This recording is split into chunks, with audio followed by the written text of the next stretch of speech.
to order. It is July 29th, Tuesday, 2025, 9:30 a.m., and we're here for a monthly department head meeting. I will go ahead and start with our P&Z. Dan? This is great. We're the wrong team. Let's just for clarification, let's make sure that we're not bringing up stuff that we have to make a decision on later, so that that we don't break any open meeting laws. Just basically things that have been done already. And okay. Well, we've had a pretty incredibly busy June, July, certainly the summer, and here it is, early August, and almost August, and the summer's flying by. But just as a general update, we've got 16 issued permits or in progress permits for building. We've got 2 resolutions for exemption splits that come with a right-of-way designation. Those will be coming before you. We've completed 2 subdivisions last month. We received 2 new applications for subdivisions, and we still have 5 in the works that I talked about previously. We've got 1 conditional use permit application for an RV park in process. We've done a sectional amount of floodplain development permits and site disturbance permits this month that mostly went with most of those house permits. And then 4 different bridge projects with floodplain development permits that went with those. So those took some interaction with HMH to do the right studies on those bridge projects. Code violation wise, we've got 11 cases active in building permit and P&Z related cases. We've got 6 other cases in other types of violations, meaning light or vehicles or other environmental concerns. That's about it for P&Z. Well, we're still working on the area of impact ordinance. It's an ongoing ordinance with all 7 cities. We're working on accumulating the maps that they presented to us, and then we're putting together 7 ordinances, and it'll actually be 1 ordinance for 7 cities. So we're still working on that, and that will come. We're ahead of schedule on that, and so we think in September we should go and be bringing that before the board for getting. And was state mandated? Right, for their new area of impact designations around the cities, and there's some new rules that goes with those area impact, and so we're just reestablishing those. And that's moving along as expected. It's just an arduous process. Emergency management wise, EMPG and SHSP grants. Those are the 2 grants that fund the department, as well as the Homeland Security grant money that funds the equipment and training and different things that we do for the first responders. Those funds have recently, we just had a meeting yesterday about, from what we know, everything's a little slow coming from the federal government these days, but from what we know, the funds have not changed. They're going to be the same levels they were last year. So, of course, the big fear was they were going to get cut dramatically. Apparently, the state received their normal amount, the same amount they got last year, and so they're funneling that down to the counties, and it should be the same amount. And that's effectively about $32,000 for the EMPG, and then it's another $30,000 for the SHSP. So we have a new grant management system. They rolled out a new computer database management system for those grants. So it's been a little fun trying to learn a whole new program on how to manage all those grants, and it's proving to be fun for everybody in the state. So that's not helping with the new applications. Normally, the new applications for the next year, there was a year back, but the 2025 SHSP, and normally we've already applied for them in June, into July. The state approves them by the end of the fiscal year. Now they haven't got them out to us yet for us to apply for them, and so now we're going to be in a big rush to apply for them before the end of August. Is this federal or state? Yeah, from FEMA down to the state, and then the state down to us. So okay. So we'll all be in a little bit of a crunch to get our projects assembled in this new program to them, so they can do their program and get it to FEMA. But that's going well, and like I said, that big. There was just one more thing. Sorry. Now is it a state system, is what you're saying, or is it a federal system? State. Okay, state. Yes, okay, state. IOEM's new grant management system software program. Okay. Manages all the grants and projects. So the new 25 SHP projects are in progress now. We annually pretty much do the same type of projects, and then individually, so we do cybersecurity projects, we do interoperable communication projects, and training. So because we're mandated to spend a certain amount of that grant money on those certain topics, and then we take that blank amount and decide later how we're going to divvy it up. And that gets done through the LATC folks and first responders. So those projects are in the works. And existing projects are underway. We're always 18 months out, so we're still 24 money we're projecting to spend and working on those projects. Okay. Concentrating on 911 communications and interoperable communications, and then we've been working with Public Works particularly on and a whole group of people within the LAPC to expand site improvements at different tower sites so that we can get better coverage. So it's going to be some repeater repairs, particularly Warner Peak has issues with their building there that houses all the equipment. And of course, there's 10 people up there, different agencies that use it, and so it's been an effort to put them all together to try to figure out what part everybody's going to pay and take care of. That's one of the projects we're going to use the SHSP funds for. Okay. Now another thing on the 911. There's a new service coming out. Did you attend that? The Next Gen 911? Yeah. So I've been working with there's a GIS technician that's over our area. Ashley, I think. I probably got the name wrong. So she came around and got a bunch of information from us, and we worked with the different counties and different people, and so put together that is just a general database for addressing your roads, and they're interlinked. So when you pick an address, it'll tell you which district, law enforcement, fire, whose district it is, and that'll couple with the whole GIS program. So, oh wow, everybody's GIS program. So then, as you expand that, there's all kinds of discussions there too on how else you can use GIS, but that will be the basis. So it'll be integrated into our GIS. Right, and wow. And the beauty is it's state run and it's statewide information, not just from county or just so no one county is paying for it. Okay. Super good deal. Good. Okay. Anything else? Nothing I can think of. Wish you had questions. No, you have any questions? No, I think you answered mine. I think that's good. Thank you. Jessica, our roads department. Okay. I have finally completed our surplus list. So the surplus auction that we're going to be looking for probably in the next month. Just putting the finishing touches on that. We're going to have approximately 50 items to go into the auction. Not all of that is, vehicles / equipment per se. There are some other things that we're cleaning house and going to make some rooms. So I'll be getting the list to you guys to approve, and then we can put it out and get a date on the books. So we're excited about that. As far as operations in our 4 districts, the Smelterville district has been concentrating. They've had they're low on staff, so right now they have 5 people.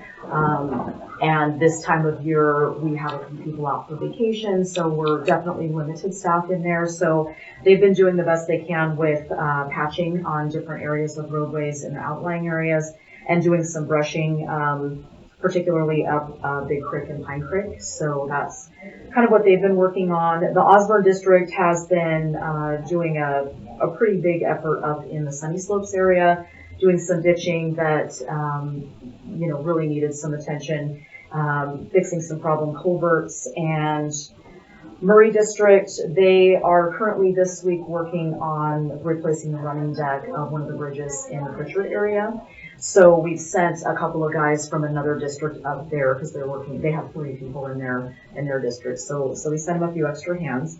And they have been working, they've spent several full days moving some equipment from their department down to the Osborne yard in preparing for the surplus auction. So they've taken some time to just move some of that equipment. Marble Creek, kind of the same thing. They're working on brushing down there. They have been inundated for months and months and months with call-outs. There's just 2 of them down there. Right now we only have 2 employees.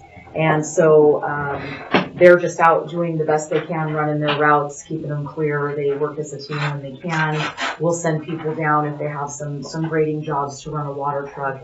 It's hard to get something like that done with two. So we will allocate resources from other departments for that. But they have a little more of a trek. They've spent several days tramming equipment up to the Osborne location for the surface as well. No, you said call outs? Yeah, call outs for, sorry, I didn't elaborate on that. So they get called frequently, almost daily, sometimes multiple times a day by the sheriff's office. That area, the terrain is a little bit different. They constantly have rocks coming down. They actually keep a couple of their pickups outfitted year-round with plows on them. We get a lot of questions from the public on that. It's the only district that we do that with, but you know, they bump rocks, they plow rocks, and multiple small rock slides, trees down. It's just, you know, every time we rain, we get some rain, anytime the weather changes. But they've definitely been putting in some hours down there. So that's been taking up the majority of their time. They are going to be working in the next couple of weeks. We're going to send some resources down there as well. There is a running deck on one of the bridges on Old Syberts Road, the Bishop Bridge, that is not in the greatest shape. The subdeck is fine, so it's a smaller bridge. It's just a one-lane bridge, so it should be, you know, take less than a week to do the job with the manpower. So we're going to be doing some running deck replacement on that one. So we're doing a little more focus on some of the wood bridge decks this year. Let's see. Oak Creek Trestle, the bridge that is funded through the Leading Idaho Local Bridge Program down there on Potlatch Road. It's the first one going east out of Calder that you get to. It has been under construction for a few months. Things are going great. They are on schedule, so that job should wrap up the 1st of September, just as planned. They're not anticipating having any holdups or anything like that. So then we'll get the traffic flowing back on Potlatch Road, and I think the public will be happy about that. Currently, we're working in our office with ITD and LTAC to select the CE&I consultants for the work that's going to be done on the West Fork Pine Creek Bridge. They're going to do a rehabilitation on that. It's through the federal aid program. We paid the match on that earlier this year, and so now we just picked the construction consultants, the engineers that will be on site to make sure that the operations are good, that things are happening like they need to. That one has a loose start date depending on when LTAC advertises for construction, and it could start as early as October of this year, or it could start as late as April of spring. So I'll have more to come, and I'll let you know probably at our next briefing what we're going to be looking like for start date on that bridge.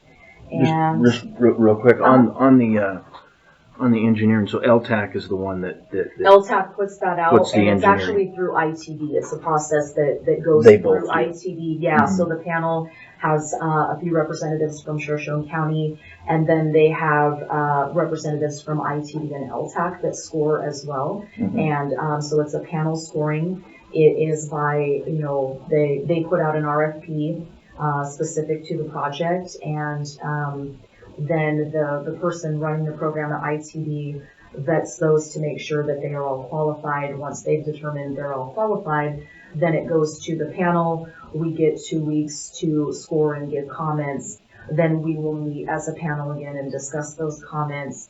And it's a process that we use on every federal aid project that we have. Anything that is administered by ITD, we will do that. So, so that's not one where we would put out the RFP on our level. It goes out at the state level for that. Seal coating Pine Creek. They finished seal coating last week. They will do a fog coat. I haven't talked to anybody yet this morning. I've been in meetings since 8:30. They should be doing the fog coating today, and then the striping later this week, and then they should be done and out of there. So That was a successful job. We had a little bump in the beginning with reports from the public of a little bit of a delay one morning. We had some meetings with the contractor, and they assured us that, we would not see anything like that again. And I haven't heard anything negative come back, so I think everything's been okay. The times I've been up there, our supervisor's been up there, and everything seems to be business as usual. So we worked out the kinks on that one. We got some good news on the Moon Pass slide project. We have the first portion through FEMA, the second portion through Federal Highways. The FEMA, we went and did a final inspection with a bunch of different agencies, and we got the official closeout notification on the FEMA portion. We have been paid on the FEMA portion, so we did receive reimbursement, I believe, last month on that, and so we got that to Lori. The Federal Highways portion is moving along. The construction is done, so they're done and out. We're all done up there. We're still working on a little bit of reimbursement, but we have gotten some reimbursement back in. Total all in on that project, I haven't done the exact dollars and cents, but it's about $1.2 million. So, and we will be getting all of that back, they say, by the end of this fiscal year. So that will be nice, a nice little infusion back into our cash. I think that's the big stuff. I kind of skipped through my list. Do you guys have any questions? I don't have anything further. I do want to say that they did very well flagging yesterday morning at Big Creek. Good. So I'm happy to hear that. I wanted to let you know that. Yeah, we did a some good job. internal meetings on that. They did a good job. Good. I'm happy for the feedback. Okay. Fire mitigation, Bill. So fire mitigation, I think I've said this before, but we finished cutting and filing Miller Way Part 2. Mm-hmm. We still do have a little bit of cleanup, but we're not going to do that until we burn the piles. We didn't want the piles to get too big and scorch that mature timber that we're burning under. So the crew's been off for the last week. We're kind of trying to figure out where to go next. As soon as I do, I'll let you know. Okay. I've been working with the Idaho Forest Stewardship Group on a couple projects. Been working on it with IDL on getting some ideas of what kind of money we may need here in the future. Then here, hopefully in the next 2 weeks, I'll do the reimbursements for the 2 open grants that we have, and be able to close out this season with the Department of Lands, and then start all over in October. So it's going to be kind of busy, hectic, crunching numbers and that kind of thing. So hopefully we get the right numbers we need. Exactly. One other thing I want to bring up is, they keep telling me this, I'll believe it when I see it, but PRRA grant, the $500,000 grant, is supposed to be here soon. They've been telling me that for the last 4 months, and I haven't seen it yet. Now, is that the state or the federal? That's state. State. And Okay. that's the one that they have already approved. It's already been, you're just waiting for Funding. The Funding. official paperwork, the MOU, and all that stuff. So I know the people that are doing the grant stuff, they're kind of busy right now, closing out, because they close out in July. But they started saying this 4 months ago that we were going to get this grant. Still haven't seen it. Okay. the instant you do, let us know. Well, I have to get his signature. Yeah. Yeah. Signatures, so yeah, you'll know. Okay. All right. And what about our the the big federal grant? Have you heard anything? The wheels. Nobody's heard on that. They've been real quiet about it. I did go on Wildfire Alliance website, and a couple of senators have introduced a bill to have that, to put money into that annually so that it will keep going instead of just this. The original grant was a 5-year, but they want to keep it going because of all the work that people have already done. They don't want to lose it. Exactly. And they want to expand the work that's been done. So we'll see what happens. All right, appreciate it.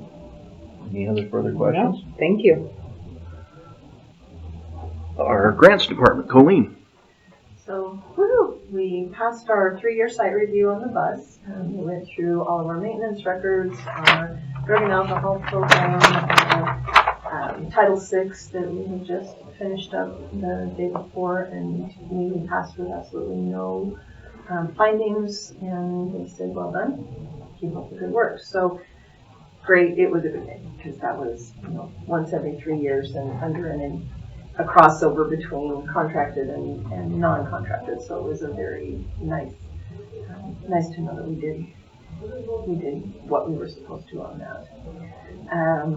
We had the meeting this morning for the wage study, and I'll send out an email as well, but for departments asking that you look at your jobs that you have within your departments and just you start looking at what's the glue that holds these together, and kind of what are your priorities of the job rankings. That's a terrible way to put it, but the glue that holds your departments together. Start looking at which ones are the priority in your department that makes it run, and then start kind of looking at those things. We've got a bunch of data that's coming in. It's just being sorted through and compiled right now. So that'll be the next steps, is going through each department and figuring out what are the important roles that you have and what level of importance. Kind of management down to... No, not even management. No. Sydney is a prime example of the glue that holds so many things together. And so she would be understanding what her compensation is. Sorry, I don't mean to put you on the spot there, but what is it that would be making her position that range and the benefits and everything, so that it is understanding how to make sure that position is always filled with the quality people. So it's not necessarily a ranking of management versus not. It's what's the priorities in your department that you need to make sure that those are the key roles that you're focusing on, having the right pay ranges put together. So it is, David said, the glue that holds your departments together. Who's the stickiest, down to the ones that, in one department this morning, there were positions that they're not as worried about those because they're positions that are easy to fill. So, that kind of a thing. Let's see, 2 new, are you going to highlight? All right. So we have 2 new participants in the ILED. We have 3 participants in the ILED again, which is awesome. We've had several completions in the misdemeanor realm, had new curriculum started, and doing sober support groups. So that's going gangbusters, getting the assessments done in the jails so that people can be processed through quicker. Is that the right term for that? Those have been going a whole lot quicker, having Jen on staff to do those. So it's just really kind of streamlined a lot of those processes in there. Plus we have the member or the people that are participating in this, not only just the ILED program, but also the support groups in that. We're seeing some pretty positive impacts. People getting healthcare that they didn't before, getting the right thinking, getting their ability to make good decisions for the long term. That there's a whole lot of positive impact, and we're seeing that in not seeing them come back through the system. So it's, pretty phenomenal program. We're setting that up. Jen and I are working on the accreditation and what we need to do from there. And we have 1 year left on the program, so we've already started talking with the private insurances and what they need to make sure that that's working. And I am reaching out to other public entities who take those insurances and make sure that I can have the right conversation with Lori on how do we set these up the appropriate way before we bring that into you guys. But so a lot on the back end of that of how to fund that, and it should be self-sustaining by everything that we're seeing. So we'll just keep working through that. Contract reviews right now for the balcony work, that's in legal.